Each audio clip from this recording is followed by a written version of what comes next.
At 3:18 a.m. Venezuela time, a B-2 Spirit strategic bomber, tail number 8910229 and nicknamed Spirit of Georgia, cruised at 14,630 meters above the Caribbean Sea at roughly 1830 km/h.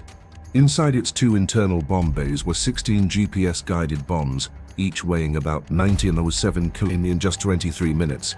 Those bombs would begin falling onto the port of La Guaira, Venezuela's most vital maritime hub, responsible for 60% of national imports including fuel, medical supplies and food. The initial blast would destroy all three Panamax gantry cranes, each costing roughly $28 million, without which unloading large container ships would be nearly impossible.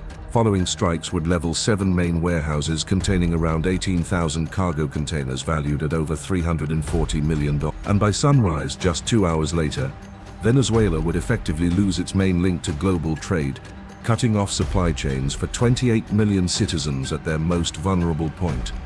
How did the United States justify targeting civilian infrastructure in a nation it wasn't officially at war with? And what sequence of events transformed a commercial port into a legitimate military target under the more flexible interpretations of international law? The answer is more complex than any headline suggests, beginning not with military strategy but with economics and desperation. 11 days earlier, inside the White House Situation Room, the National Security Advisor presented the president with a 47-page intelligence report detailing activity that analysts had been tracking for months. High-resolution satellite imagery indicated that La Guaira was not limited to civilian commerce, despite Venezuela's public claims. Over the previous 8 weeks, 3 Iran-flagged cargo ships had offloaded containers that were transferred directly to military storage without passing through civilian customs. Signal intelligence intercepted encrypted communications between the port and Venezuela's Ministry of Defense, using transmission protocols typically reserved for military equipment movement. Even more concerning, aerial reconnaissance imagery captured by drones at 7 meters showed Venezuelan military personnel unloading crates matching the dimensions and markings of Iranian-made surface-to-air missile systems, potentially variants of the Bavar-37-3 comparable in capability to some Russian S-300 models. The president listened to the briefing for 40 minutes before asking the question that shifted the course of events. If those missile systems are deployed, how long until they provide effective air defense coverage over northern Venezuela? The military advisor's response was precise and alarming. 12 to 18 days after unloading, assuming Iranian technicians were already present to assist. That meant the window to act before Venezuela established meaningful aerial denial capability was extremely narrow. Each passing day brought the country closer to the ability to fend off anything but stealth aircraft and long-range cruise missiles. The decision wasn't immediate. Over 72 hours of deliberation, Washington conducted regional consultations with Brazil and Colombia, classified conversations with U.S. Southern Command, and legal evaluations from the Department of Justice regarding whether a commercial port used for military transfer loses protection under international law. The legal conclusion was ambiguous, but sufficient. If a port facilitates military operations, it can be classified as a dual-use target and struck with proportional force designed to minimize civilian casualties. That word proportional is where planning became extremely complex. Southern Command planners spent 96 hours developing an operation codenamed Maritime Lock. The mission objective wasn't total destruction of the port, which would be harder to justify legally, but targeted degradation of heavy cargo capacity while preserving infrastructure necessary for humanitarian goods. This required surgical precision. Gantry cranes capable of lifting thin containers used for weapon shipments would be destroyed. Smaller mobile cranes used for general supplies would be left intact. Warehouses flagged as storing military equipment would be demolished. Refrigerated storage sites for food would be preserved. Even the timing was calculated carefully. That about in 18 hours when only 140 workers were present instead of 2,800 during daytime shifts, reducing projected casualties by 95%. At 6:30 p.m. EST, 36 hours before the strike, the president authorized the mission with an additional rule: no U.S. casualties acceptable, no ground teams, no special forces, no recoverable presence, only air-delivered precision strikes. A B-2 Spirit fit perfectly, stealth penetration, precise delivery, no trace until impact. The Spirit of Georgia departed Whiteman Air Force Base in Missouri at 10:45 p.m. Eastern the night before. The crew consisted of Major Thomas Wrench Delgado, 1,040 B-2 flight hours, Captain Jennifer Nova Park, 890 hours weapons systems officer. They were briefed just 6 hours before takeoff in a classified session covering routes, engagement rules, and abort procedures. Park triple-checked coordinates for all 16 targets, because a single-digit error could drop nearly a metric ton of explosives onto a school or hospital, turning a controlled operation into a humanitarian disaster and international scandal. The flight over the Atlantic was technically routine but psychologically heavy. Delgado and Park knew they were about to conduct the first direct U.S. strike on major Venezuelan infrastructure in decades, far different from Middle Eastern operations where conflict context is long established. At 1:15 a.m., mid-ocean, a KC-46 Pegasus refueled the bomber, transferring 38,600 kilograms of fuel over 22 minutes, one of the most demanding maneuvers in long-range strike missions. Delgado held formation just 11 meters behind the refueling boom, adjusting micro-movements through turbulence. At 2:40 a.m., as the B-2 crossed into Caribbean airspace, a parallel operation was underway 340 kilometers south. 4 F-22 Raptors designated Venom flight launched from an undisclosed location in northern Colombia to establish air superiority and prevent Venezuelan aircraft from approaching the bomber. They were ordered not to initiate combat unless a hostile threat emerged, a stance military lawyers would later describe as preemptive defense rather than aggression.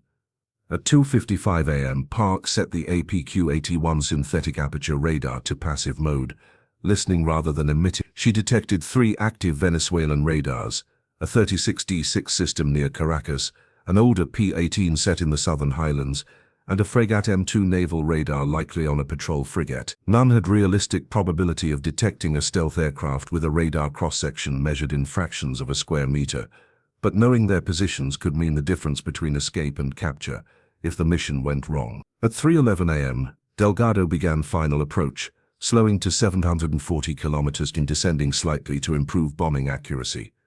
At 3:18:14, the B-2 opened its forward weapons bay for just over 3.8 seconds, increasing radar signature brief. Park initiated release. 8 bombs, ejected in 0.6-second intervals, then another 8 from the rear bay 12 seconds later.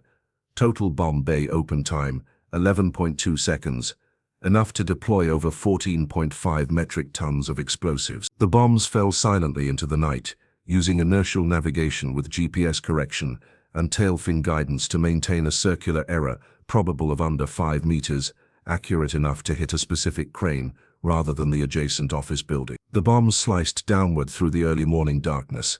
Each J-down was essentially a free-fall bomb, fitted with a GPS-guided tail kit composed of gyroscopes, accelerometers, and a satellite receiver that constantly recalculated its position relative to the programmed coordinate. Small actuating fins adjusted orientation mid-descent, compensating for wind and inertial drift.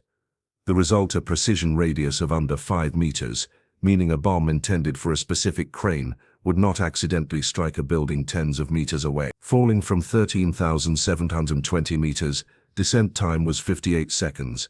Gravity accelerated each 907 even without detonation. The kinetic energy alone, more than 38 million joules, was enough to pulverize concrete barriers, rip through steel supports, or punch through reinforced structures. At 03:19:12, the first bomb struck Gantry Crane 3, landing approximately 4.2 meters west of its central support beam. The warhead detonated instantly, creating an orange blast sphere expanding at 3,400 meters per second, generating a shockwave of 680 kilopascals within a 15-meter radius. The crane's steel superstructure, built to withstand vertical loads of up to 45 tons, collapsed almost immediately under extreme lateral force. Support beams bent like wire welds that held for over a decade evaporated in milliseconds. The entire 820-ton crane folded and crashed onto the pier in a mass of twisted metal. The operator in the control cabin 40 meters above ground had barely 1.2 seconds to react before the structure collapsed, killing him instantly along with 2 workers performing maintenance at the base. Seconds later, more impacts hit. 2.8 seconds after the first strike, Crane Zund 1 was hit in its hoisting machinery, destroying its hydraulic and motor systems valued at 4.3 million. 4.1 seconds later, Crane Zund 5 took a direct hit to its support frame, collapsing onto the pier and damaging a 60-meter strip of reinforced concrete, requiring full reconstruction. In under 15 seconds, all 3 cranes capable of heavy container handling critical for unloading weapons shipments were destroyed, reducing overall port capacity by roughly 7, and that was only the start. Next came strikes on warehouses flagged as military-linked storage. Warehouse 7 was hit first. The blast breached the corrugated roof and detonated inside, igniting flammable chemicals including 18,000 liters of industrial solvents, turning the building into a fireball exceeding 100 Tef. Warehouse 9, 80 meters east, suffered similar structural destruction though without the same fire intensity. Warehouse 11 took 2 consecutive hits spaced 6 seconds apart. The first destroyed the roof, the second detonated atop debris, ensuring nothing remained salvageable. Remaining bombs targeted infrastructure, meant to cripple long-term port operations. 2 missiles destroyed the main electrical substation, igniting transformer oil reservoirs of 12,000 liters, launching plumes of black smoke visible from 30 kilometers away in Caracas. 1 strike leveled the maritime traffic control building, forcing manual docking processes and dropping coordination efficiency by nearly 6. Another bomb destroyed the water pumping facility, eliminating firefighting capacity and potable water supply for docked vessels, ironically worsening fires caused by the strike itself. At 03:21, just 2 minutes and 46 seconds after the first explosion, the attack concluded. Of 16 bombs, 14 hit within precision parameters, 2 missed by 8 and 11 meters, still causing significant secondary damage. What had minutes earlier been a fully operational port was now a landscape of burning structures, twisted cranes, and stunned dock workers scrambling without communications or water pressure. Yet the visible destruction was only a fraction of the long-term damage. As soon as the final bomb released, Delgado pulled the bomber northward, climbing to 15-40 meters and accelerating away. On her console, Park watched a live infrared feed from an MQ-9 Reaper drone orbiting 80 kilometers offshore. Multiple heat signatures indicated widespread fires. The inferno in Warehouse 7 burned so hot it oversaturated the drone's sensors. On the surface, Venezuelan radar assets sprang to life, scanning frantically for the attacker. Several Su-30 fighters took off from El Libertador airbase at 03:23, but without functioning radar guidance they flew random search patterns more than 190 kilometers south of the B-2's actual exit route. F-22 Raptors shadowed the Venezuelan jets passively, prepared to intercept if they headed north, but they never came close. Meanwhile, the port descended into chaos. Emergency alarms activated 8 seconds after the first blast, but communications faltered because cables ran through the now-destroyed control building.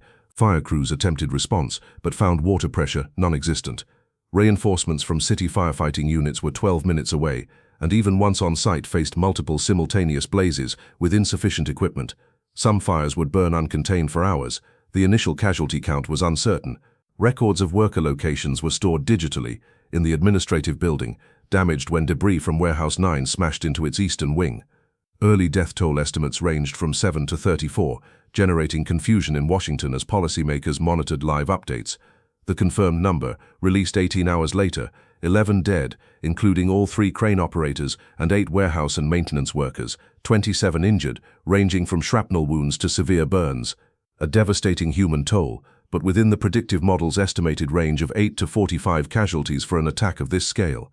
In Washington, the president was awakened at 3:47 Eastern, briefed on success, and spent the next 40 minutes reviewing damage reports and preparing a public statement that balanced justification with expressed regret.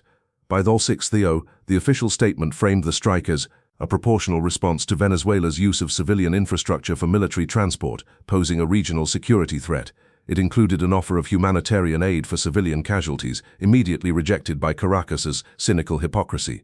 The economic impact unfolded rapidly. With heavy cranes destroyed and major warehouses collapsed, the port could operate at only 30% of normal capacity.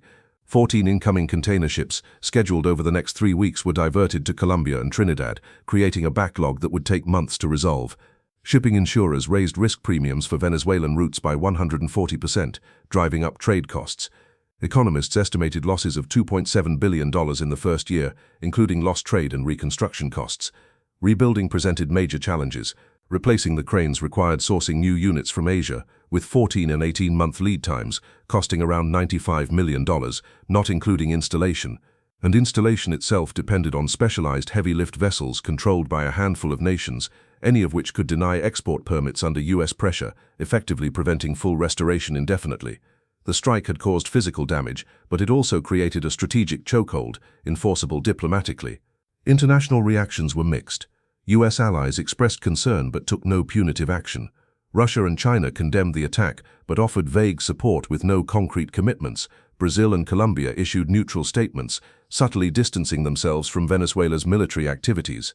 In reality, the global response criticized the strike, but no major nation was willing to intervene or materially assist Venezuela. For the Spirit of Georgia crew, landing back at Whiteman after 24 hours and 15 minutes in the air, the mission was just another line in a logbook, executed flawlessly, ending safely. During debriefing, when asked about civilian casualties, Park expressed regret but reiterated that minimizing harm was a primary objective and that results fell within expected parameters, a professional military answer, not a philosophical one. 3 weeks later, satellite imagery showed cleanup underway, cranes being cut apart with torches, debris hauled out by trucks, progress slowed due to lack of heavy machinery. Clearing alone was projected to take 4 to 6 months, assuming funding and permits for replacements could even be secured. Debates in the US continued, centered on legal and ethical implications. Critics warned the strike set a dangerous precedent for attacking dual-use infrastructure.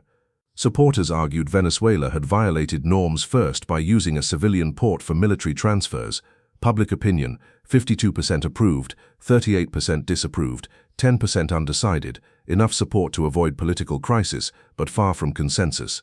Operationally, the mission succeeded, port capacity cut by 70%, weapon transfers disrupted, US strike capability demonstrated.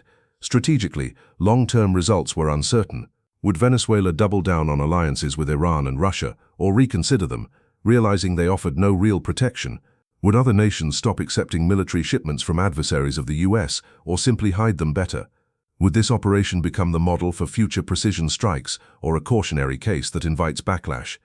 In the end, the analysis remained unresolved, and as the original Spanish text noted, this entire scenario is hypothetical, based on open-source technical capabilities, and not a depiction of real events.